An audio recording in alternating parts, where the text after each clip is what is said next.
Let's jump into the running back situation in Cincinnati here, guys. Coming into, really coming out of the spring, it felt like Zach Moss, Chase Brown going into year two with a ton of talent. A lot of the reports have been that Chase Brown has been getting significant run with the first-team offense. Now, Denny, this kind of makes sense because in theory you'd want to see the guy that's younger, has more explosive playmaking ability, but at the end of the day is a little bit of an unknown. How do we view this Bengals backfield at this point of the summer where, to be fair to Zach Moss, when he had to play for Jonathan Taylor, he looked really, really good, but the unknown of Chase Brown in an offense that has a lot of talent has to be enticing? He is, yes, and you make a good point. He is largely still an unknown. I mean, he had one really explosive catch and run last year with Jake Browning under center for Cincinnati. That was cool. It really boosted his metrics across the board. But a closer look, and I actually wrote a piece on Roto-World recently where I looked at the metrics of Zach Moss versus Chase Brown, and Moss has the edge on a lot of those, as a rusher and a pass catcher. So I'm not completely writing off Zach Moss as a guy who simply cannot be the RB1 in an explosive, high-scoring Bengals offense that throws a lot to the running back. This is something Joe Burrow has done with Joe Mixon in the past. I definitely want the prize of the RB1 for the Bengals. And if Chase Brown keeps climbing in ADP and Zach Moss keeps dropping, and Moss is a little banged up, I will say, I'm trending toward Moss at the moment.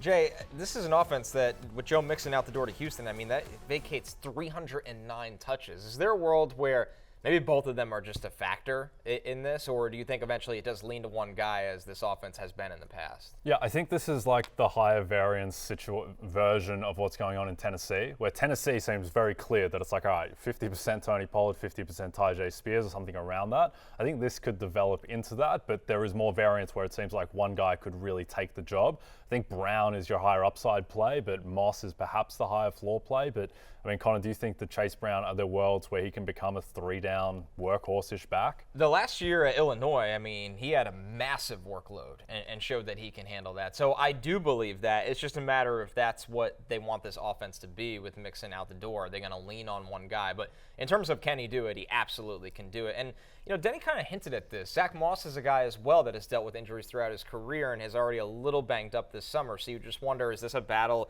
of attrition? Is it just who can stay healthy? And one more thing on this conversation, Denny, is this should be, in theory, a pass-heavy offense because they have so much talent at wide receiver. They've added talent to the offensive tackle position to hopefully keep Joe Burrow healthy.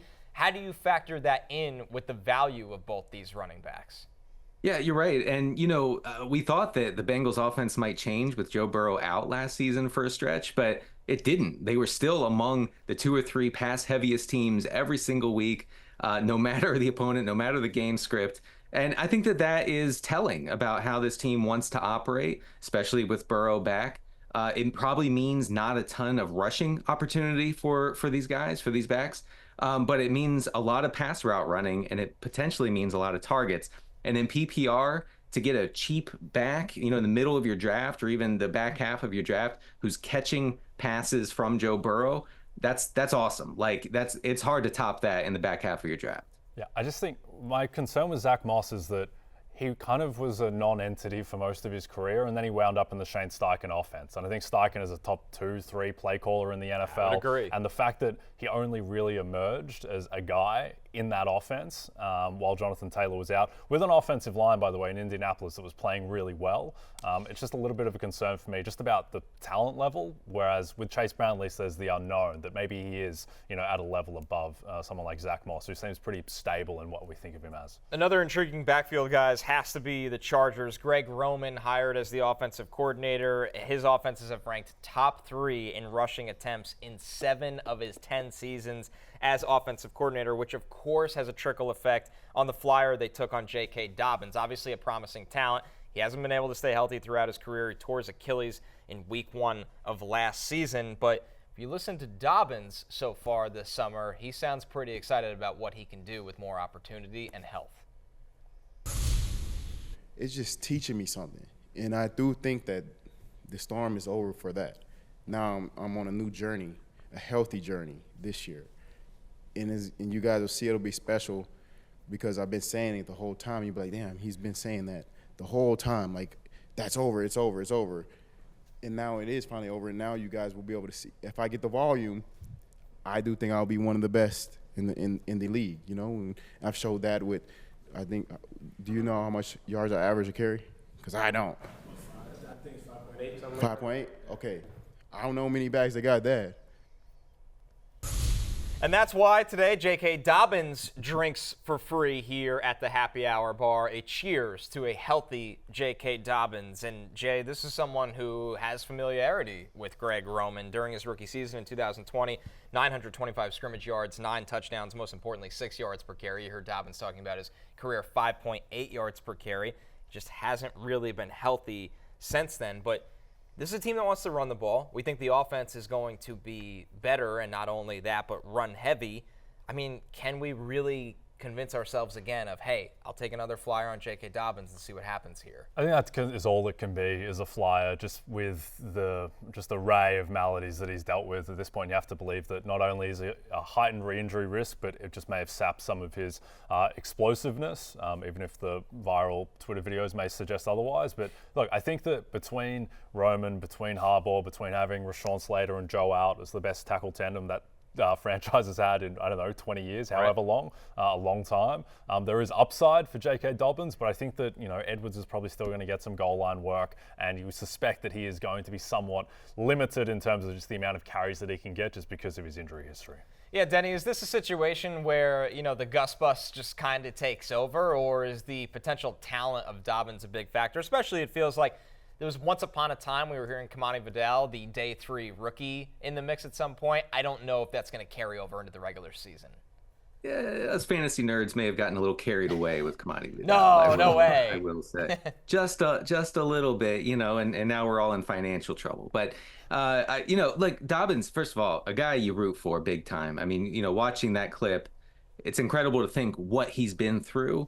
And, maybe he can come out the other side in an offense that he has a lot of familiarity with, and an offense like you guys said that, wants to be run first, wants to be run heavy. There's no way this team is going to be balanced or pass heavy. I've heard that sort of, talked about a little bit online. I just don't see it. Okay. So they are going to run the ball a lot. Dobbins is going at a reasonable ADP, RB 42-ish right now, around Trey Benson, Jerome Ford, Chuba Hubbard, Rico Dowdle. Honestly, I think his path, Dobbins' path to upside and to fantasy relevance is clearer than those guys, and I think that he can be a plug and play type guy. Now, if you start your draft with an elite running back or two, you're probably not going to, be very interested in a Dobbins late in the draft. If you're like me and you're desperate for running back touches later in the draft, Dobbins looks pretty darn good. Denny, so when you say that, is this a situation that, say you do just steer clear of running back early, do you have to take Dobbins and Gus Edwards and say, okay, I think this thing will sort itself out? Mm-hmm. Or do you kind of throw darts around the board and Dobbins has the upside dart where it feels like the Gus bus is a little bit more of a red zone floor guy? It's a good question. And honestly, I try not to pack my bench with guys from the same backfield. It sort of limits your team's upside. If I have to choose between Dobbins and Gus Edwards right now, I'm leaning toward Dobbins, even though you're right. I mean, Gus Edwards is traditionally a goal line back, a successful one in Baltimore. Who knows if that, holds up without the threat of Lamar Jackson at the goal line, scaring teams into just letting Gus walk into the end zone. I don't know. But yeah, I think you need to choose one or the other. Right now, I'm choosing Dobbins. All right, let's close this out with our risers. Jalen McMillan, a third-round rookie out of Washington. It's amazing when you look at that Washington offense, the amount of talent they had in the top 100. It almost makes you forget about the third wide receiver taken from that group in Jalen McMillan. But he's reminded everybody, Jay, of the type of player he is, having a great camp with the Bucs. We know the household names, Mike Evans, of course, Chris Godwin, who we think they'd like to keep in the slot. But this is a team where Trey Palmer, as their third wide receiver last year, had a 65% snap rate, and it feels like McMillan is there to take that job. Yeah, I guess the concern would be that even though Trey Palmer did get on the field, he had 385 receiving yards and he stayed healthy the whole season. This was last year at least, and it's a new offensive coordinator, but last year it was just the offense was so geared to Mike Evans and Chris Godwin. Mike Evans isn't going anywhere. He's still going to be the number one guy. And the other thing with Chris Godwin, He's only 28 years old. Feels like he's 50. Feels like he's been in the NFL forever. His body might be closer to 50. And so I think that he's going to shift more into the slot, and maybe McMillan gets more play outside. This team was about a neutral pass rate last year, so it's not like they chuck it a ton. They probably ran the ball too much, really, given that they weren't getting anything on the ground with Rachaad White. But so I think, Connor, it's mainly just the question of talent and how much is he going to force himself onto the field. Well, what you brought up is the key of why I'm not buying into rookie Jalen McMillan. I think the long term for the Bucs makes a lot of sense, but I think projecting him forward, his best position was the slot. Play strength was a question, and I know he was banged up last year, but there was a reason that Rome Odunze went in the top 10, and then Jalen Polk went in the top 35, and then McMillan went just before the top 100 concluded in the draft, because he was clearly the third best receiver in that Michael Penix-led offense. With McMillan, his agility, once again, the lack of play strength, he's made for the slot, but the Bucs want to keep Chris Godwin in the slot, which makes sense. So it feels like down the road, when Godwin is no longer with the Bucs, okay, I could buy into McMillan, but if you're putting him on the outside, I don't think the actual volume and production as a rookie is going to – and this is so you said it's so dominated by Mike Evans. It's so dominated by Rachaad White and Chris Godwin that, Denny, it's great that McMillan's having a good camp and he has a key future with the Bucs, but we are talking about fantasy football, and I don't know if this is an offense where that type of receiver is going to be elevated this year. Yeah, I mean, look, when you talk about Evans and Godwin, you're talking about 50% of the targets basically in the Bucs offense. And then you have Rachaad White, and then you have Cade Otton. Okay, let's not forget about Cade Otton. Us tight end sickos, late round sickos. We love our Cade Otton. And so I just don't know where the targets are going to come from for whoever is the wide receiver 3 in this Tampa offense. I think McMillan makes sense if you're in, like a 14-team league with multiple flex spots, where you're happy to, plug in a guy later in the season who's going to see maybe 4 or 5 targets in a game. Hopefully he scores a touchdown. Hopefully he hits a big one. But beyond that, I think that you're focusing on obviously Evans, Godwin, and Rachaad White. Everybody else is just sort of, on the sideline as far as fantasy goes in this Tampa offense. That's a great point, Denny. If Godwin gets hurt, which we've seen him banged up over the years, then McMillan as a waiver wire option is somebody we'll be talking about, because once again, then I think he kicks inside, and that's where you want to see him in this offense, and you're talking about him being the number 2 wide receiver, not maybe the 4th or 5th guy in terms of targets at a position that's going to be an adjustment.